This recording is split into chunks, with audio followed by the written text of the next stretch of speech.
Hey, what's up, guys? Thanks for watching another exciting episode of Lucious Showcase. I am Lucious T. Now, this week we're taking a look at a game that's actually a hack of the original Legend of Zelda. So, this is one of those hacks that I've heard about, you may have heard about, and it looked so awesome that I just had to check it out. So, let's check it out.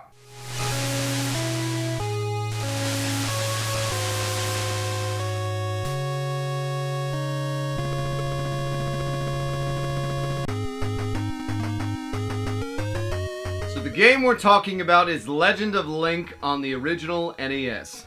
And I happen to have the complete in box version.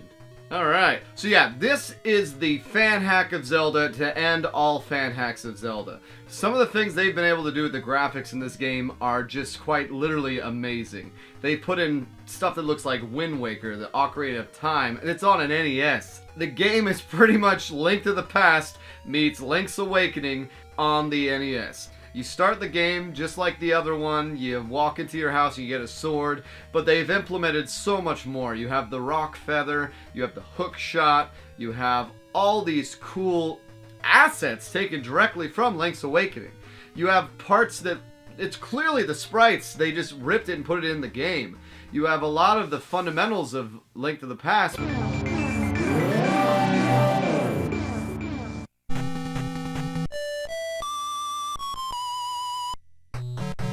But then the bosses, which I can guess, are similar to the original Zelda.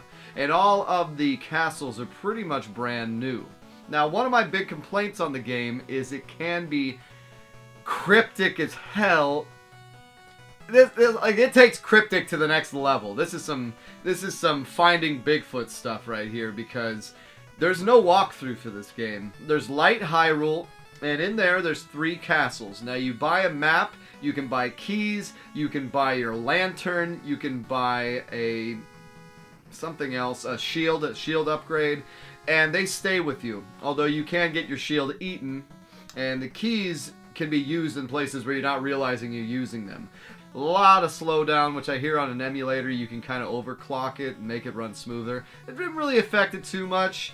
The dungeon design was great. Now, I'm not familiar with the Legend of Zelda, the original, so I'm not sure if you have to use the candle or lantern everywhere to light up the dungeon, but in this game, you have to use the lantern to light up the dungeon. And while you're not lighting it up, it's pitch black. Later in the game, you can find a red lantern that you have to use once, and it keeps it lit the whole time. So, cryptic stuff like I was mentioning. In the first dungeon, there's a wall that you have to walk through that's not descript at all. You just literally walk through a wall and get a note that it's like Bagoo. It lets you cross the river or whatever. That's what gets you to Hyrule Castle. The other thing is, in the second dungeon, you can't find the power glove anywhere. You have to push a block. And that's one of the things where once you get used to, okay, this happens, every dungeon does have an item, which of course you should know, it's a Zelda game.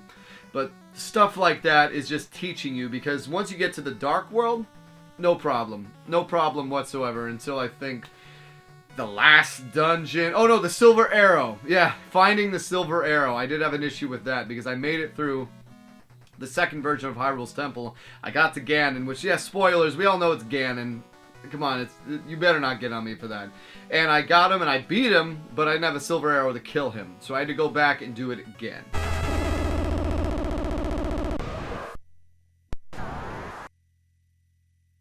As far as this game goes, it uses A Link to the Past as its theme, but a lot of the items are kind of worthless. The hook shot is there, but it doesn't really do much worth of value.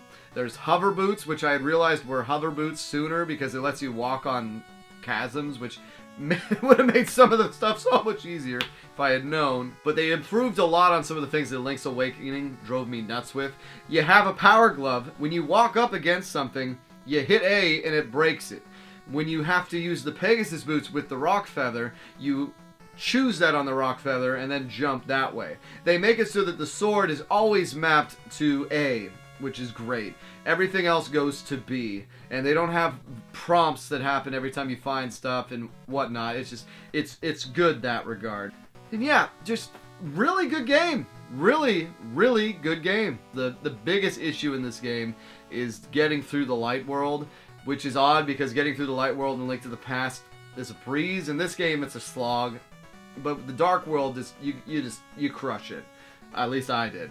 So yeah, as far as the rating on this game goes, I mean, the slowdown issues, the cryptic nature, I'm gonna ding it a little harder than I should. I'm gonna give it an 8.5.